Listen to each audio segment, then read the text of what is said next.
येणाऱ्या अधिवेशनामध्ये दोन्ही सभागृहामध्ये विरोधी पक्षनेता असणार नाही.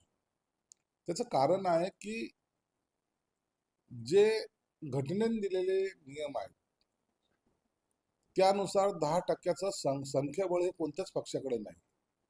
म्हणून विरोधी पक्षनेता नेमता येत नाही. तरी जर नियम बाह्य जर करायचं जर ठरलं तर त्याचा अधिकार फक्त विधानसभा अध्यक्षाला किंवा सभापतींना.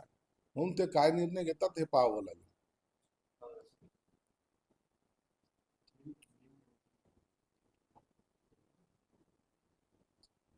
सर, संजय राऊत असं म्हटले की त्यांची सुरक्षा काढली खासदारांची, त्याच्यामध्ये त्यांना कोणी चापट मारू शकत नाही, त्यांना सुरक्षा दिली जाते. भाजपचे लोक, शिंदे पळून गेलेले लोक, अशा लोकांना सुरक्षा दिली जाते. सुरक्षा देणं किंवा काढणं हे सरकार ही भूमिका वठवत नाही. संजय राऊतला मुळामध्ये ही प्रोसेस माहित नाही. सुरक्षा कुणाला द्यायची याच्यासाठी असलेली एक कमिटी आहे. जैन म्हणून नावाचे अधिकारी त्या कमिटीचे अध्यक्ष आहेत. त्या कमिटीमध्ये कुणाला कोणती सुरक्षा द्यायची याचा आढावा घेतला जातो. आता जितेंद्र आव्हाडाला सुरक्षा दिली गेलेली आहे, एक्स्ट्रा दिली गेलेली आहे. तो काय पक्षाचा आहे? सत्ताधारी पक्षाचा आहे. अनेक असे नेते आहेत ज्यांना सुरक्षा दिलेली आहे. उभाटाच्या काही नेत्यांना किती लोकांना सुरक्षा दिलेली आहे. आणि म्हणून विरोधी पक्षनेत्याचं सुरक्षा काढणं, ते विरोधी पक्षनेता पद एक तर राहिलं नाही, तो विधान परिषदेचा सदस्य नाही.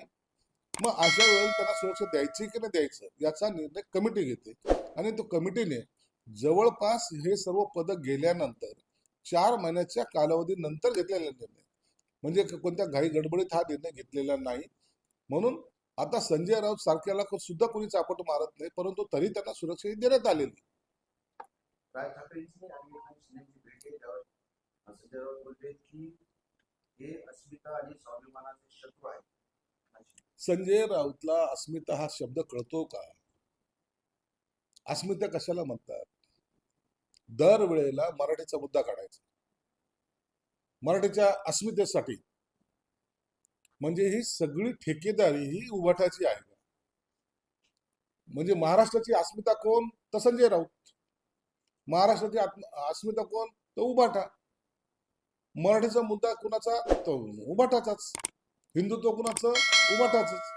आणि ह्या अस्मितेच्या नावाखाली जे काही सोंगढोंग करतायत ना, हे महाराष्ट्राने आता ओळखलेलं आहे. आता राजसाहेबांनी कुठं जावं कुठं जाऊ नये याच्या सुद्धा आचारसंहिता यांनी तयार करायच्यात का? महाराष्ट्राची अस्मिता जपणारे सर्व महाराष्ट्रामध्ये अनेक मान्यवर नेते आहेत.